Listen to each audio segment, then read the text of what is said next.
Alright, I am back with another video, and today is finally the day.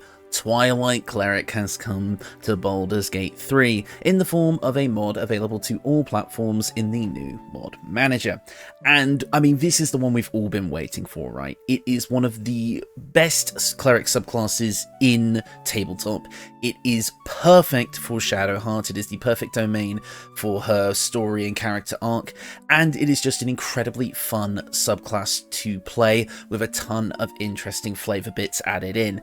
So the fact that this came to console as quick as it did, and it kind of went under my radar. It released on the 21st for all platforms, and I didn't even realize it had come out until I just randomly stumbled across it, and I was just like, oh, well, this needs to be a video. So yes, you're getting another Shadowheart build. I know we had a Shadowheart build last week, but I really wanted to make this one once I saw it because, I mean, it's Twilight Domain Cleric. It's something I've wanted to, make for a long time, and it's finally here. So, and I'll just say, yes, it is just as strong as you want it to be.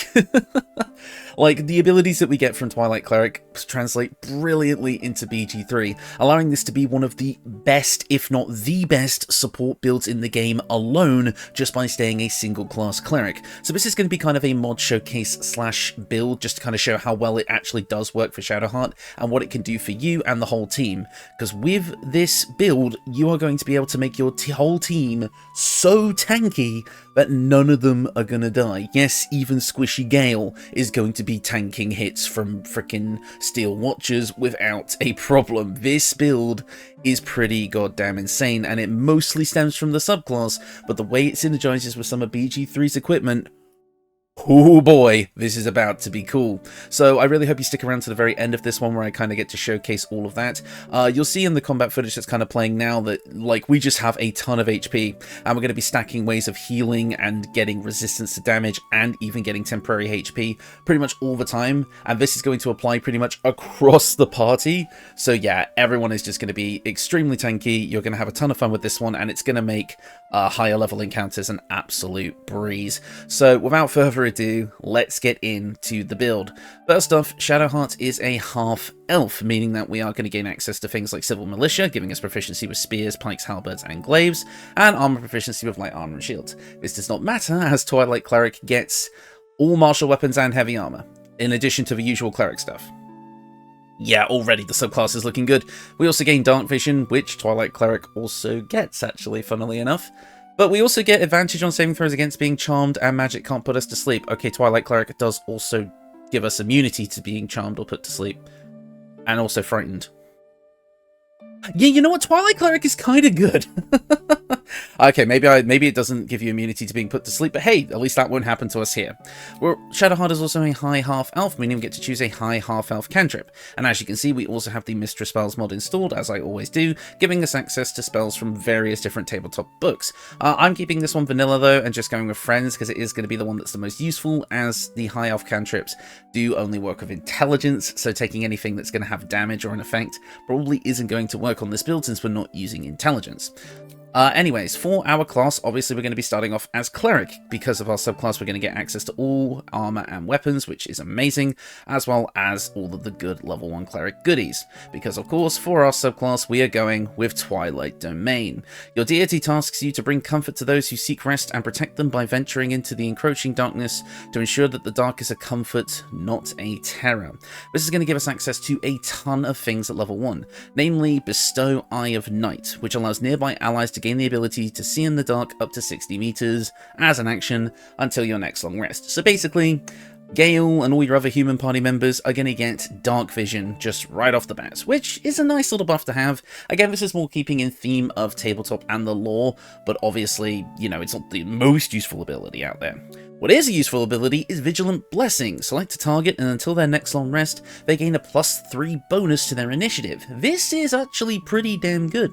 It can help with the initiative order for those who have a lesser amount of dexterity in your party, giving them a bit more of a middling placement in the initiative order, or it can just guarantee that your heavy hitters who have high dexterity, perhaps your Gloomstalker Ranger or whatever, are 100% going to go first. This can actually be quite a useful ability that may seem a bit niche, But in the game like Baldur's Gate 3, where you're getting into initiative rolls all the time, and with BG3's slightly different initiative system, this is going to work really nicely. You're also going to get Twilight Domain spells. We're going to get Fairy Fire and Sleep. These are two amazing spells to have in the early game. Fairy Fire potentially giving your allies advantage to hit on enemies pretty much all the time in the early game is actually really, really nice. And Sleep is just a great disabling spell in the early game as well. Being able to just put a creature to sleep and keep it out of combat for a bit while dealing with other enemies is really, really potent, and it upscales quite nicely with higher spell slots, so I think it works out quite nicely for this build. And finally, for our main subclass feature, we're going to get Eyes of Night, giving us dark vision up to 60 meters. Again, a bit niche, but trust me, this build is going to get much more powerful very, very quickly. We also get to pick some cantrips at this point, and I think we've got some interesting options for cantrips here. Thanks to the Mistress Spell mod, we do get a few more options. Now, I like the idea of, again, Twilight Cleric being this theming of light and dark. I know I've done a lot of that lately between my previous Shadowheart build and the Ganondorf build, but light and darkness really do go hand in hand with each other, and Twilight is all about that. So I'm going to be focusing on getting both necrotic and radiant damage on this build, as Twilight Cleric does kind of allow for that anyway, so we're going to pick up a few interesting cantrips here.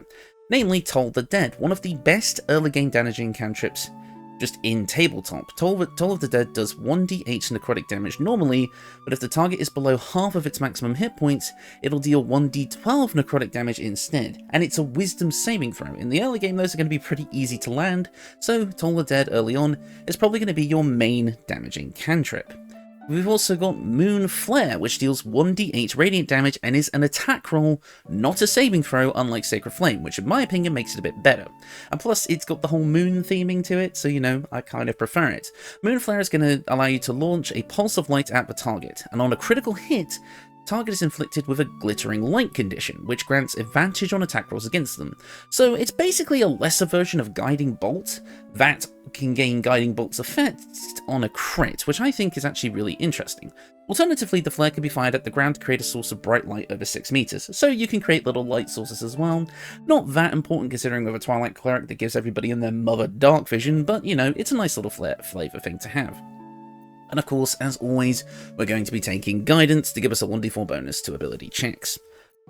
We've already gone over the subclass, and now we're on to the ability scores. Now, there is a bit of freedom to play around with these if you want, so feel free to kind of change things up as you see them. I will be, since this is going to be a single class build to show off the Twilight Cleric mod, I will be talking about some like potential multi-classing that you could do later, in which you could swap around these stats a little bit if you like. But for now, we're going to have Strength at a 14, so that we can still use our weapon attacks, because even with a Strength of 14, we are still going to want to be able to use our spear sometimes, and with the amount of ways we'll have to increase our chance to hit with our weapon attacks, so Strength at 14 is actually going to be pretty okay. Dexterity is at 10, we get heavy armor proficiency, so I'm going to use it. Constitution is at 16 because I want to have good concentration saving throws, and this is going to be a good baseline to start with, and trust me, our concentration throws are going to get a lot stronger as the build goes on.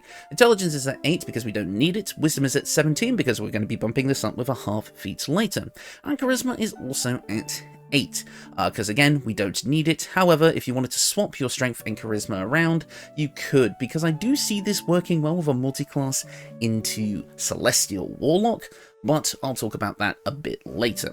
For our skill proficiencies, we get not so many. You've got very few options. Shadowheart is an acolyte, so we already get a couple of the cleric skill proficiencies, that being religion and insight, so I'm just going to take medicine and history here. It's up to you though, take whatever you like.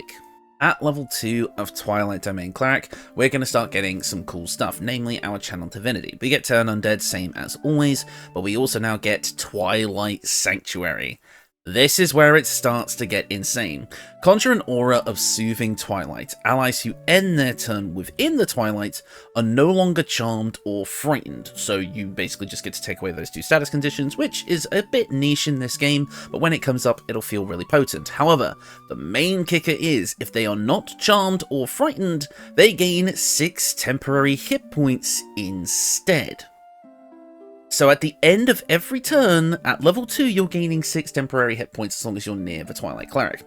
This will scale up as you level up in Cleric, and I think in my testing it showed that we had like 16 temporary hit points at the end of every turn with this build, which for your allies is insane. Your barbarian gaining 16 temporary hit points every turn basically means they're never going to die. Everyone else is going to be extremely tanky with this as well. It's just basically free healing at the end of every turn, which is insane. This is part of the reason why this build is so tanky. Yes, temporary hit points don't stack with other means, but if we can use group-wide healing spells to keep the party's main HP up, plus mixing this with aid to make that base HP even higher, then apply the temporary hit points on top of that, you're going to have characters with, like, HP, technically, in the maybe mid to high hundreds, which is insane.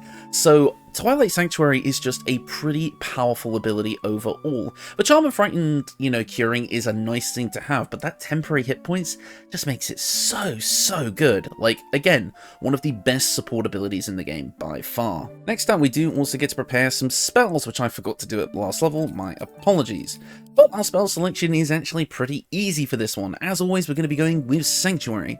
Sanctuary is just one of the best spells in the game by far, basically making you immune to direct attacks, allowing you to set up some of your buffing spells or buffing features like Twilight Sanctuary without having to worry about being attacked, and also being able to heal your allies without needing to, worry about taking damage yourself. So Sanctuary is just going to be overall one of the best abilities in the game for us, which means we're also going to want to pick up some healing spells like Cure Wounds and Healing Word. I'd say you could probably ignore Cure Wounds for now if you'd rather take something else at this level, as Healing Word is all you really need in the early game, especially with the temporary HP gained from our feature, Twilight Sanctuary. So overall, I would say you could probably drop Cure Wounds and just keep Healing Word for the effective bonus action heal, but otherwise feel free to change things around. Obviously we're going to be taking Guiding Bolt as well for just kind of our main damaging spell of the build, as well as I think you can kind of pick whatever you like for your next one. Obviously Inflict Wounds is here, but I don't really like this one for this build. I think being up close and personal is something we don't really want to be doing in the early game, but if when we do end up being up close and personal later on, we're probably going to be wanting to use our weapon attacks a bit more, so I would say maybe leave Inflict Wounds for this one and maybe pick up something like Command instead, because it is a generally useful utility spell. At Cleric level 3, we're going to gain access to level 2 spells, including 2 of our Twilight Domain spells, Moonbeam, which just makes way too much sense for this build and for Shadowheart as a whole, and See Invisibility. See Invisibility just makes sense from a lore perspective and can be useful in niche situations, especially maybe with some shadowy enemies in Act 2, so overall quite a nice thing to have. And again, it kind of makes sense in the context of the game's lore for that to be here for that. You know what I mean. But Moonbeam obviously is an extremely powerful spell that we're probably going to be mainly focusing on using while it's relevant at this level. But for our other level 2 spells, I mean, I already talked about it, we absolutely have to pick up Aid. Aid is such an amazing spell for this build. It's already one of the best spells in the game for just overall making your whole party a lot stronger, but Aid is just so good for this build in particular, like I said, because we'll be able to stack high amounts of HP with incredible healing and the temporary HP from Twilight Sanctuary. As long as you just kind of keep up the healing every so often, or just keep your allies close to you, your party is just never going to die, like I say. Get a barbarian, get a fighter, and get a wizard or sorcerer for other buffs, and your party will be very solid and coherent. So I would say Aid is a must on this build. At Cleric level 4, we're going to gain access to another cantrip. It's a pick your favourite situation. I like Thaumaturgy. We also do get to prepare another spell at this level, and I like the idea of as much as we can guide people into the shadows, we can also enforce the shadows on them with Blindness. A really great buffing spell that's non-concentration, allowing you to blind a creature, making it so they attack rolls against it have advantage, and they attack with disadvantage. It also completely neuters ranged characters as well. It is a Constitution saving throw though, which means it might not be so usable in the late game, but in the early to mid game it is still very good, so I like Blindness here. We also do get to pick a feat at this level, and we're going to scroll right down to the Tasha's Feats mod, again available on all platforms, which gives us some extra fun stuff to work with. Namely, you can either go for Fey Touched or Shadow Touched. I like the idea of going with Shadow Touched. I feel like it makes more sense for this build thematically and lore-wise. It's going to give us access to the invisibility spell, kind of calling back to Shadowheart's roots as a Sharon kind of worshipper. So I feel like grabbing invisibility here does make sense. As well as we're going to be able to bump up one of our mental stats by 1. Obviously, we're going to bump up wisdom to even it out. And we get to choose a illusion or necromancy spell. I think you've got a few cool options here. I think Disguise Self, kind of playing into Shadowheart's roots of being a Trickery Domain Cleric, could actually be really fun here if you wanted to keep that. There's also Inflict Wounds, since we didn't pick it up earlier. You could pick it up here if you want. Ray of Sickness as a poison spell, or False Life as another source of temporary HP, if you feel like the Twilight Sanctuary isn't doing enough for you. It's entirely up to you what you want to grab here. It really doesn't matter. I would say I'm probably going to grab Disguise Self for Shadowheart specifically, because again, it ties back to her roots before she was a Twilight Domain Cleric of Selûne. I guess spoilers, but come on, the game's been out for a long time now. So I feel like it makes sense to pick that up here for like the flavor, but it's whatever. Probably overall Fey Touched would be better. It gives you access to a much wider list of spells, including things like Dissonant Whispers, which would obviously also make a lot of sense, and Misty Step as well, which is obviously much more useful overall compared to invisibility. So I feel like if you're going to go for the power building route, go with Fey Touched, but otherwise Shadow Touched, in my opinion, is more lore accurate. So we're going to go with that. At Cleric level 5, this is where the fun begins. We're going to get Destroy Undead as always, but we also gain access to level 3 spells, including Twilight Domain spells, 2 of which I absolutely love. We get Blink, which is a fun spell to get, allowing us to blink in and out of the ethereal plane like some sort of misty shadow. It's very fun. As well as Warden of Vitality. By far, one of the best spells for this build. Well, basically, as an action, non-concentration, you gain an aura of vitality. You can cast Restore Vitality as a bonus action every turn for the next 10 turns, getting a bit of extra healing, without needing to spend a spell slot, about 2d6. Now, you may think, well, 2d6 healing isn't a lot, but the fact that it only costs a bonus action, and you only need to use 1 level 3 spell slot to get that, this is better overall than something like Mass Healing Word, for just overall keeping your allies' HP just kind of topped up, right? Because they're going to have temporary HP, as well as the fact that they're going to have quite a high, like a large pool of HP as well, thanks to Aid. Restore Vitality is just going to keep them topped up over and over again, and is going to help trigger multiple things from our equipment, which again I'll get into later, that are related to healing, while not using our spell slots and not using our concentration as well. Overall, this is just probably one of the best spells for this build, and the fact that we get it for free is just, it's amazing. Chef's kiss, I love it. Asshole. We also do get to pick some other spells at this level, 2 level 3 spells, and of course, we are going to grab Spirit Guardians, although I will admit it has been a while. This is going to allow us to call 4 spirits to protect us. Nearby enemies take either 3 to 24 radiant damage or 3 to 24 necrotic damage, and their movement speed is halved. So now, if your enemy comes into like your Twilight Sanctuary range and starts wanting to attack all of your nearby party members, they're going to be suffering from reduced movement speed and take a big dollop of damage. However, this is also going to synergize with some abilities that we're going to be getting later, revolving around our enemies moving in and out of our kind of range of attack, which again, I'll get a bit into later, but Spirit Guardians is going to be amazing for this build, and I highly recommend that you pick it up. As for your other spell, it's entirely up to you what you want to grab here. I did take Mass Healing Word, just in case we are a bit spread out and we just need a bit of healing right there and then. Mass Healing Word can help with that, although you also have things like Glyph of Warding. I would say there's other spells like Life Transference if you desperately need like a big heal. That one could be kind of fun. There's also Motivational Speech, which can kind of give your allies advantage on wisdom saves. You know, stuff like that, right? There's a lot of cool and interesting things here, but I think the standard kind of options for like a support cleric are good for now. At level 6 of Cleric, we're going to gain an additional Channel Divinity charge, but also our Steps of Night. Gain the ability to fly if you are obscured as a bonus action for 10 turns. So if you're in an area of dim light, so basically like the shade of a building, you can just say, oh, for a bonus action, I now get to fly for 10 turns. Yeah, flight is very, very powerful. It's going to allow us to maneuver around the battlefield as needed, pretty much unimpeded, because we'll be able to move around the battlefield. If an ally is out of position, we can quickly fly over to them, giving them all of the buffs that we're stacking up with this build, like Twilight Sanctuary, Aura Vitality, blah, blah, blah, blah, blah.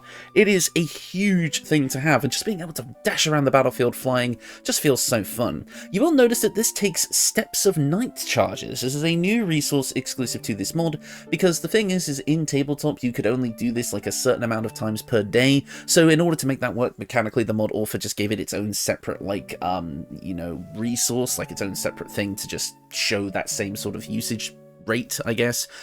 We can do it 3 times per long rest now, and later at level 9, I believe, that goes up to 4.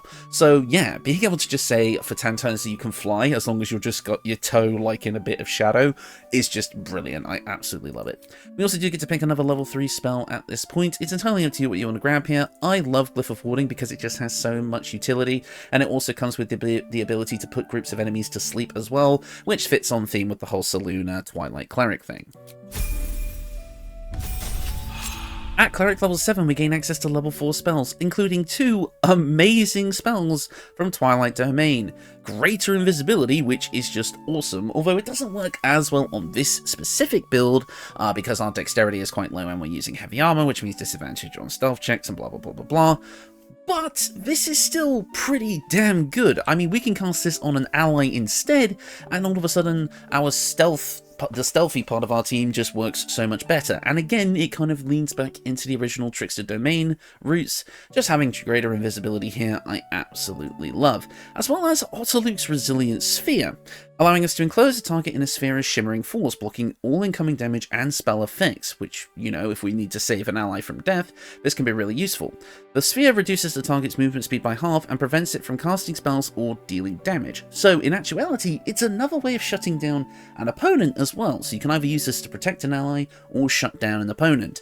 Overall, 2 amazing spells to have. If you want to make kind of a light armor dexterity version of this build, then obviously greater invisibility is going to go insanely hard, like just being able to go for like from the shadows big radiant attacks and such like that. It's going to be a fun time. But of course, we also gain level 4 spells, so let's have a look at our options. You know, you can go for Banishment, Freedom of Movement, Death Ward, which I won't recommend because we'll get a better version of this later. There's also Guardian of Faith, which is my personal pick, just having that extra body on the board that you can place next to your allies, so like you can have this be in your Twilight Sanctuary with your allies grouped up, again giving your enemies another incentive not to come near you, because if they come into melee range and attack you, they're going to get smacked by the Guardian of Faith, so that is my personal recommendation for this level. At level 8, we're going to get our Divine Strike Radiant, meaning now our weapon attacks will deal an additional 1d8 radiant damage once per turn. Overall, it's just more damage on our weapon attacks, which, for a build that seems more spellcasting and support focused, it seems a little bit meh, but it still is a pretty significant chunk of damage for when we do just want to poke somebody with our weapon, which we do a bit more than you'd expect, so I'm quite happy to have it here.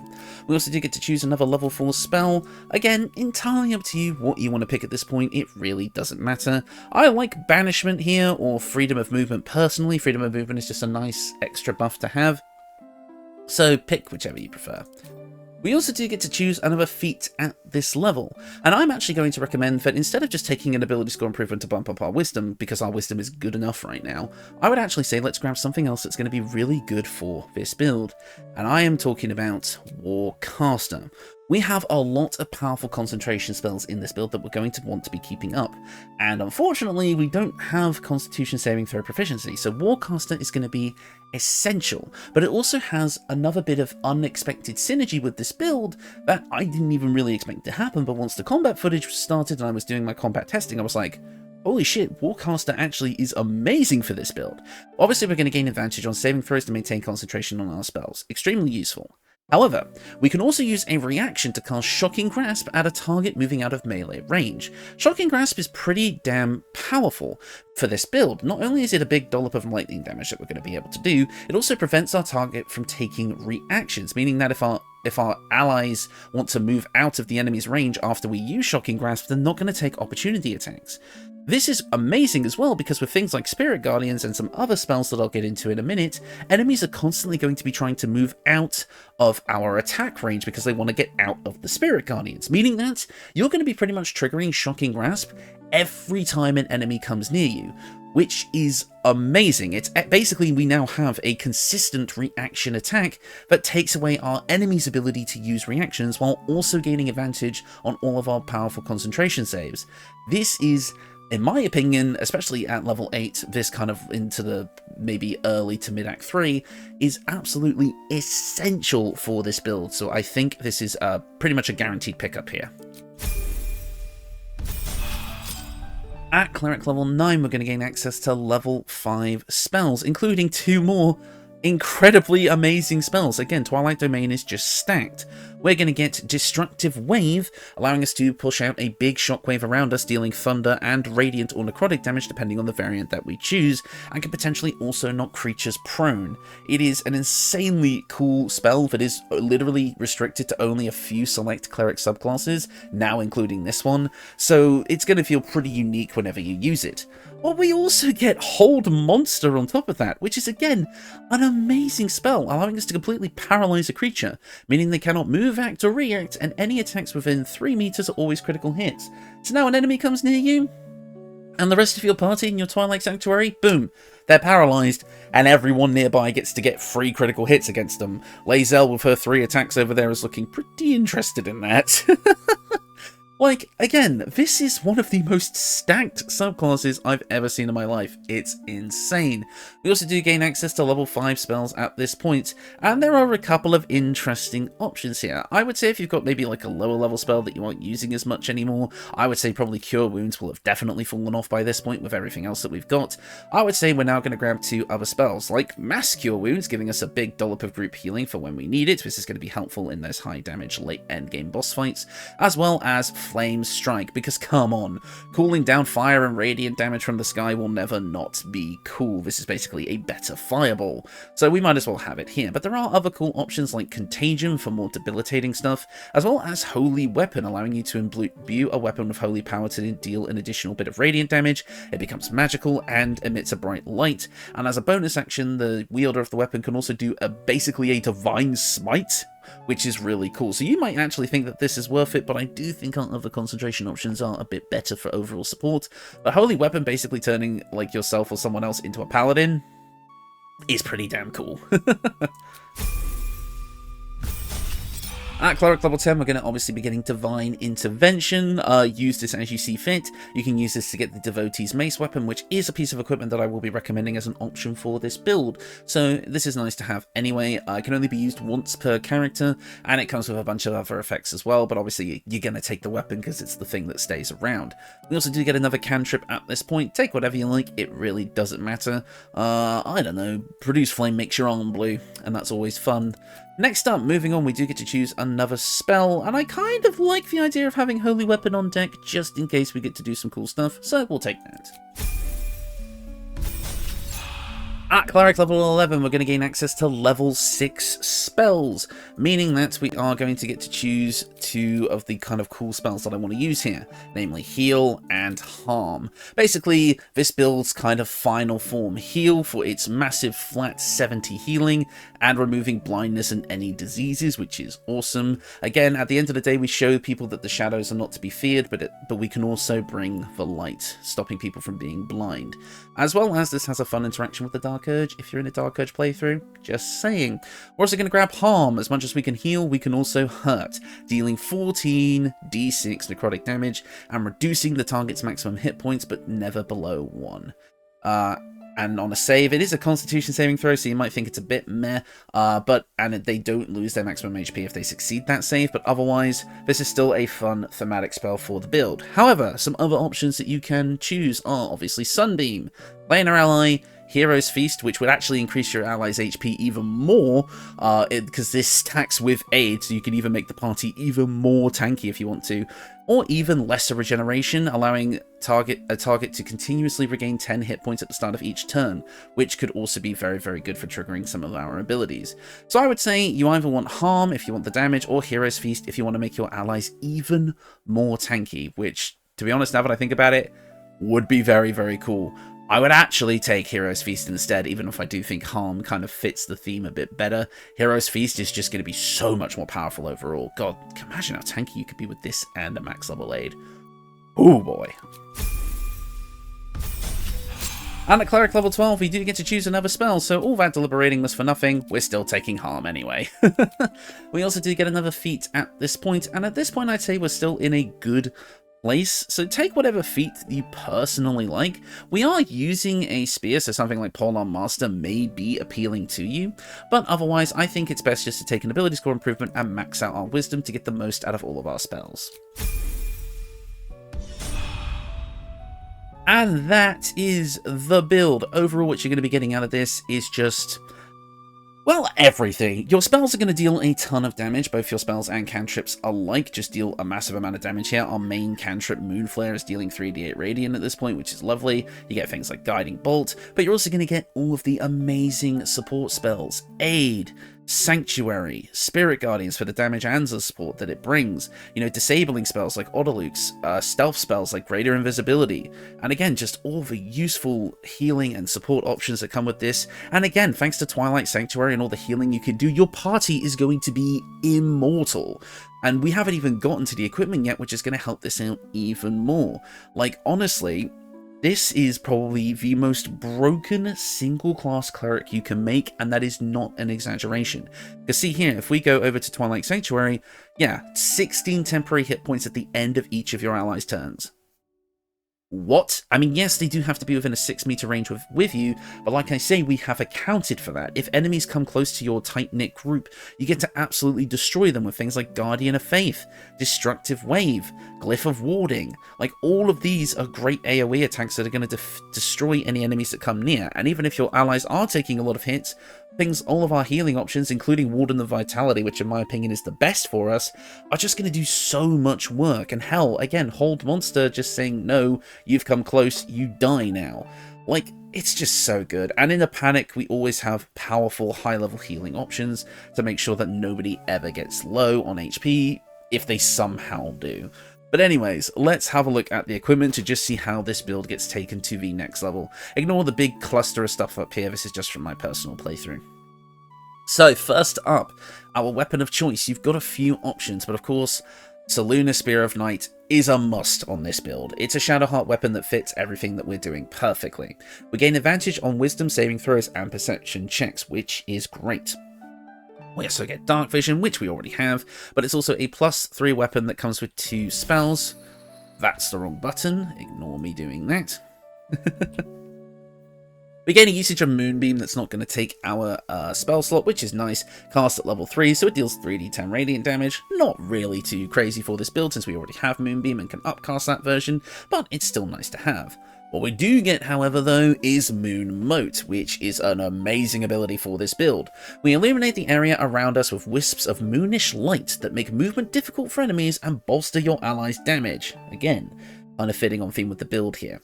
At the start of each of their turns, each hostile creature within the light must succeed a wisdom saving throw, or they must treat the lighted area as difficult terrain. Each ally within the light deals an additional 1d4 radiant damage on a hit with melee attacks. So that little tight-knit group that you have together is going to be able to deal more radiant damage, and your enemies are going to have a harder time escaping. Like, this just fits with the theme of the build so well. The only problem is it is a concentration spell, so you're not going to be able to use this at the same time you're using something like Spirit Guardians, for example. But it is still an amazing option to have. You're getting basically like something like Spike Growth and Crusader's Mantle in the same spell, which is very, very fun to have. Just the difficult terrain and the extra damage for all of your allies just feels so nice to use. And again, it just fits so well with kind of the strategy that we have for this build, both mechanically and lore-wise. However, of course, this is basically at the end of Act 2 that you're going to be getting this, so the early game option is the Blood of Lathander. Once per long rest, when your HP is reduced to 0, you regain 2 to 12 hit points, and allies around you regain 1d6 hit points, so it's just a bit of extra healing overall, and it gives you a bit more tankiness.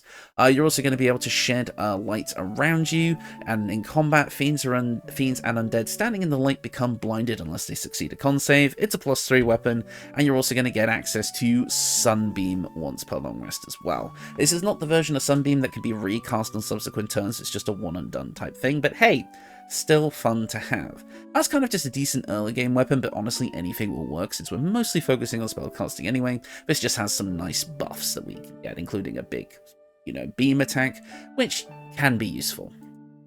But for the late game, you have a few other options. We have the Devotee's Mace, which is another great endgame option, deals an additional 1d8 radiant damage on all hits, is a legendary +3 weapon, and also comes with Healing Incense Aura. As a bonus action once per long rest, you can emanate a soothing aura, and for the next 10 turns, any ally near you is going to regain 1d4 hit points at the start of each of their turns. So it's just more healing overall, again helping with the idea that your allies are going to be basically immortal as long as you're still up. So overall I think it fits nicely with the build, and if you're not using the other abilities of the Spear of Night that much, then maybe Devotee's Mace can also work well for you.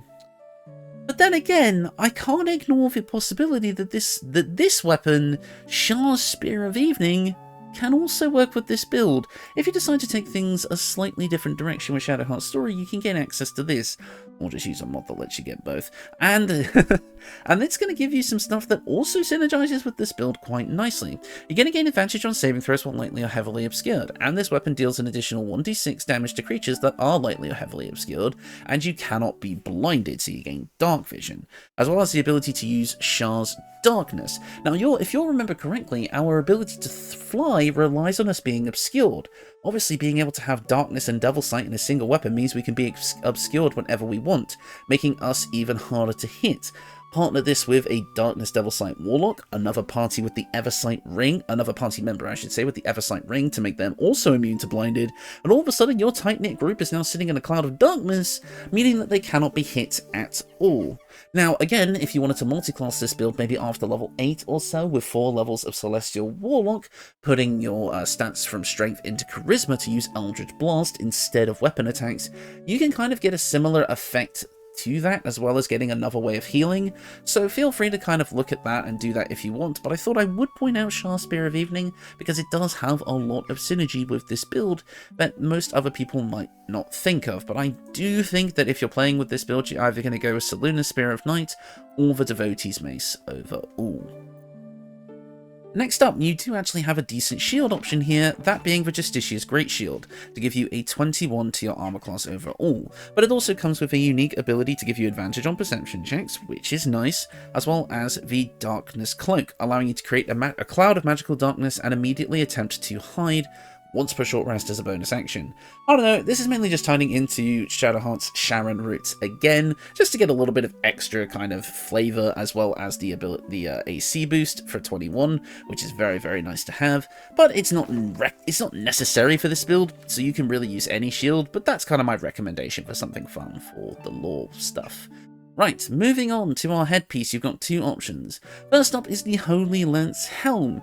Creatures who miss their attack rolls against the wearer must make a dex save or take 1d4 radiant damage. So for just attacking you, you get to retaliate with a little bit of like moonbeam damage, just that bit of radiant, which I think is quite fun for this build. Otherwise, you can use Wapira's Crown, meaning that whenever you heal someone else, you also regain 1d6 hit points for free, just keeping your own HP topped up as much as you can. Any Helm will really work for this build, so if you find something that you like that's useful, just use that instead. But these are two solid early game options that come with fun and unique abilities that will work for the build, so these are my personal recommendations if you want to use some of the more powerful equipment for other members of your party.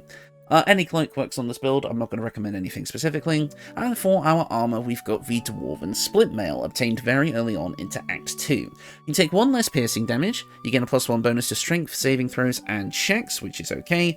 You do get disadvantage on stealth checks, which does kind of suck, but again, you can change that up if you like. But the main thing that we're going to get here is a +2 to our constitution. This is going to give us a pretty significant buff to our overall HP, as well as the fact that this is also going to help with our concentration saving throws.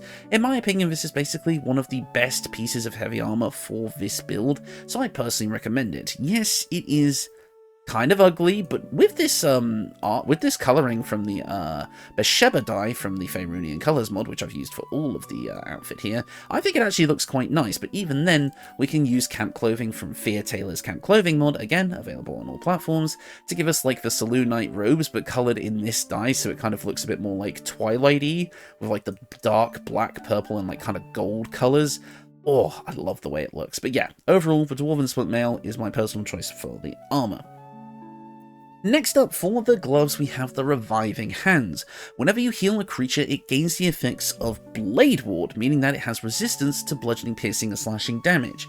Again, so not only are we giving our allies temporary HP, constantly healing their HP to make them stronger, they're also, by healing them, we're also giving them resistance to the most common damage types in the game, meaning that they're likely to keep those temporary hit points and regular hit points even longer. Again, your allies are just going to be pretty much immortal with this build. Speaking of immortality, whenever you revive a creature, it gains the effects of Death Ward, meaning that the next time it would die, it would fall to 1 HP instead. Like, yeah, your allies are just never going to go down, like, at all. If this part of the passive, the Death Ward part, ever procs, you're doing something wrong, because in reality, your allies' HP should never be getting that low. We're also going to get Revivify for free, just in case they do. But for the early game, you can grab the Hell Rider's Pride, which is just a slightly worse version of the Reviving Hands, which still gives the main thing that we want, which is the resistance to bludgeoning, piercing, and slashing damage, just for healing another creature. So you can get this right away in Act 1, and have that important part of this build's kit come online really early, and then just upgrade it later. And then finally, for the boots, we do have the Boots of Striding. All of this concentration save, you know, like Warcaster, all this other stuff that we're getting to make our concentration saves good, doesn't matter if we get knocked prone and immediately lose concentration anyway, because that's how it works. The Boots of Striding are going to allow us to, while we are concentrating on a spell, we cannot be knocked prone or moved against our will. This I use on a lot of builds that are concentration heavy, but here it makes even more sense, because of course we can't be knocked prone, meaning that we don't lose concentration, but obviously we also cannot be moved against our will, which is great for us because it means that we get to remain stalwart and stay next to our allies, giving them the Twilight Sanctuary and everything else that we have going on around us. So as long as we can't be moved, we become that pillar on the battlefield that our allies can always go to and be next to without us ever being forcibly moved, which is great. It also gives us momentum for one turn whenever we cast a spell, giving us a bit more movement speed so we can get into a good position right away. So we cast a spell that uses concentration, move to a position where we are going to be the most useful, and we just stay there, unmoving, immortal. It works too well for this build overall. Next up though, for the accessories, we have the obvious here, the Amulets of the Devout, giving us a +2 bonus to our spell save DC, which is just going to be great for all of our offensive cantrips and such like that, as well as we gain an additional use of Channel Divinity once per long rest. So overall, it's just more uses of Twilight Sanctuary, plus an overall flat buff to all of our spells. Who can say no to that? Next up, we have the Whispering Promise. Because we're going to be healing ourselves and other creatures so much, we might as well give them Bless as well. Whenever we heal a creature, that being ourselves or our allies, we gain a +1d4 bonus to attack rolls and saving throws for 2 turns. So all of our allies, just for healing them, are also going to be getting Bless. This is also going to work for us because we're going to get a 1d4 bonus to saving throws, which includes our concentration saves. We are never dropping concentration with this build, ever. It's basically impossible. So yeah, this is just pretty much a staple of the build. You need to have this one. And finally, the Ring of Salving. Whenever you restore an additional 2 hit points every time you heal another creature. So every heal that you do, no matter what, is going to have an additional flat 2 HP added to it. This is a free slot, throw whatever you like in here, but this is always going to be useful. That extra 2 healing can come in clutch, even if you're just using a basic ability that doesn't heal the most amount of HP. That extra 2 is going to stack up pretty nicely overall, but again, feel free to swap that out for something else if you like. And that is it. That is the build. Overall, yeah, there's a reason Twilight Cleric can be banned at tables sometimes. It is incredibly strong. This build is basically going to make your entire party immortal. They're going to be constantly topped up with both regular and temporary HP. They're going to have resistance to physical damage pretty much all the time, and you're going to be able to control the battlefield by creating these incredibly powerful areas like your Twilight Sanctuary, where your allies are just going to be empowered and tanky, and then also being able to force your enemies in and out of those spaces with things like Spirit Guardians, Warcaster's reaction attack, and all of the other high damage and high control spells that you have, your enemies are going to be completely useless and your allies are going to be immortals. Like, I keep saying that, but it's genuinely how it works. And again, even in the solo testing from the combat footage, you could just see that, like, at no point at all during that footage was I ever anywhere close to going down. Like, I think at one point I got close to half HP, and that was it. I was just back up pretty quick after that. Like, and again, if you're working as a group, these bonuses are going to be basically applied to your whole party. The healing is going to be applied, the temporary HP is going to be applied, the extra damage that you do is going to be applied. Like, honestly, this is like a one-for-all type build. Like, everything you do to yourself, your allies are also going to get in some regard, meaning that this build basically buffs it's like a build across all of your party members, right? Think about it like this, right? This one character adds so much to every other character. It's like, it basically turns any build you have on your other party members into something entirely new, because they get so many different abilities just from you existing, right? Like, it completely changes the dynamic of the party in a way that I don't think this game is ready to handle in some shape or form. Yes, of course, there are going to be some enemies that can break through it. Basically, if there's an enemy that prevents you from healing, Merkel, then you're going to have a bit of a problem, but again, that temporary HP doesn't count as healing, so you're still going to be able to provide that level of support at least. And again, most things that prevent healing are usually undead or some type of thing that deals necrotic damage.